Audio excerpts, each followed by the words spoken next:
متقی لوگوں سے جس جنت کا وعدہ کیا گیا ہے اس کا حال یہ ہے کہ اس میں ایسے پانی کی نہریں ہیں جو خراب ہونے والا نہیں، ایسے دودھ کی نہریں ہیں جس کا ذائقہ نہیں بدلے گا، ایسی شراب کی نہریں ہیں جو پینے والوں کے لیے سراپا لذت ہوگی، اور ایسے شہد کی نہریں ہیں جو نتھرا ہوا ہوگا، اور ان جنتیوں کے لیے وہاں ہر قسم کے پھل ہوں گے اور ان کے پروردگار کی طرف سے مغفرت۔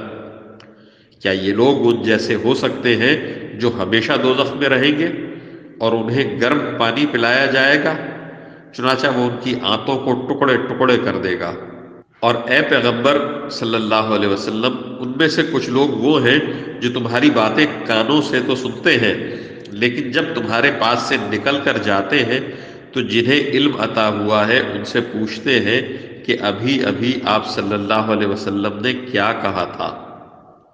یہ وہ لوگ ہیں جن کے دلوں پر اللہ نے مہر لگا دی ہے اور جو اپنی نفسانی خواہشات کے پیچھے لگے ہوئے ہیں۔ اور جن لوگوں نے ہدایت کا راستہ اختیار کیا، اللہ نے انہیں ہدایت میں اور ترقی دی ہے اور انہیں ان کے حصے کا تقوی عطا فرمایا ہے۔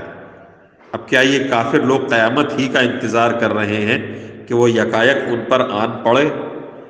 اگر ایسا ہے تو اس کی علامتیں تو آ چکی ہیں، پھر جب وہ آ ہی جائے گی تو اس وقت ان کے لیے نصیحت ماننے کا موقع کہاں سے آئے گا؟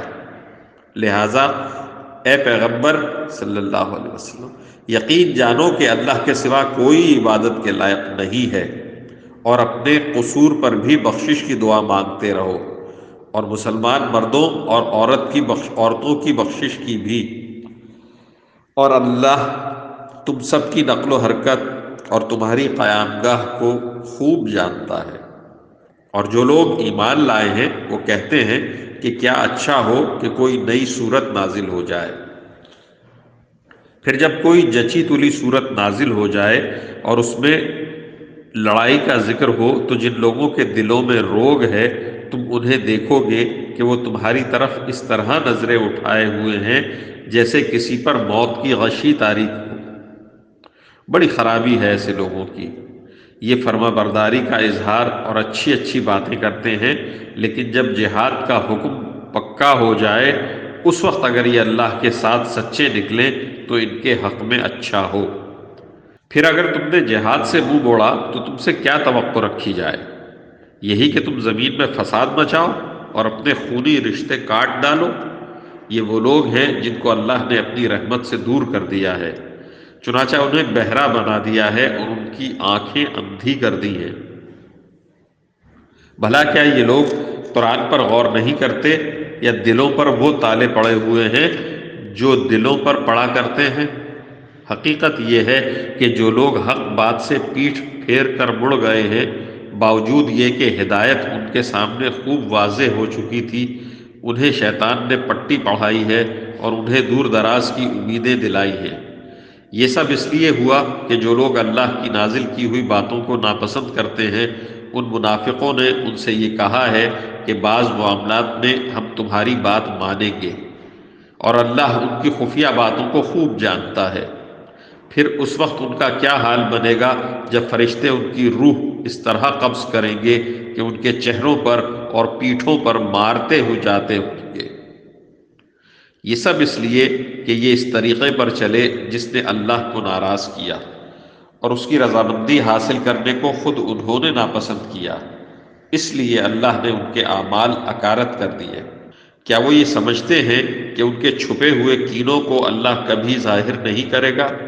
اور مسلمانوں، اگر ہم چاہیں تو تمہیں یہ لوگ اس طرح دکھا دیں کہ تم ان کی علامت سے انہیں پہچان جاؤ، اور اب بھی تم انہیں بات کرنے کے ڈھب سے ضرور پہچان ہی جاؤ گے، اور اللہ تم سب کے اعمال کو خوب جانتا ہے۔ اور ہم ضرور تمہیں آزمائش میں ڈالیں گے تاکہ ہم یہ دیکھ لیں کہ تم میں سے کون ہیں جو مجاہد اور ثابت قدم رہنے والے ہیں، اور تاکہ تمہارے حالات کی جانچ پڑتال کر لیں۔ یقین رکھو کہ جن لوگوں نے کفر اپنا لیا ہے اور دوسروں کو اللہ کے راستے سے روکا ہے اور پیغمبر سے دشمنی ٹھانی ہے، باوجود یہ کہ ان کے سامنے ہدایت واضح ہو کر آ گئی تھی، وہ اللہ کو ہرگز کوئی نقصان نہیں پہنچا سکتے، اور ان قریب اللہ ان کا سارا کیا دھرا غارت کر دے گا۔ اے ایمان والو، اللہ کی اطاعت کرو اور رسول کی اطاعت کرو اور اپنے اعمال کو برباد نہ کرو۔ جن لوگوں نے کفر اپنا لیا ہے اور دوسروں کو اللہ کے راستے سے روکا ہے، پھر کفر ہی کی حالت میں مر گئے ہیں، اللہ کبھی ان کو نہیں بخشے گا۔ لہٰذا اے مسلمانوں، تم کمزور پڑھ کر صلح کو دعوت نہ دو، تم ہی سربلند رہو گے۔ اللہ تمہارے ساتھ ہے اور وہ تمہارے اعمال کو ہرگز برباد نہیں کرے گا۔ یہ دنیاوی زندگی تو بس کھیل تماشا ہے، اور اگر تم ایمان لاؤ اور تقوی اختیار کرو تو اللہ تمہارے اجر تمہیں دے گا اور تمہارے مال تم سے نہیں مانگے گا۔ اگر وہ تم سے تمہارے مال طلب کرے اور تم سے سب کچھ سمیٹ لے تو تم بخل سے کام لوگے، اور وہ تمہارے دل کی ناراضیوں کو ظاہر کر دے گا۔ دیکھو تم ایسے ہو کہ تمہیں اللہ کے راستے میں خرچ کرنے کے لیے بلایا جاتا ہے، تو تم میں سے کچھ لوگ ہیں جو بخل سے کام لیتے ہیں، اور جو شخص بھی بخل کرتا ہے وہ خود اپنے آپ ہی سے بخل کرتا ہے، اور اللہ بے نیاز ہے اور تم ہو جو محتاج ہو۔ اور اگر تم منہ موڑو گے تو وہ تمہاری جگہ دوسری قوم پیدا کر دے گا، پھر وہ تم جیسے نہیں ہوگے۔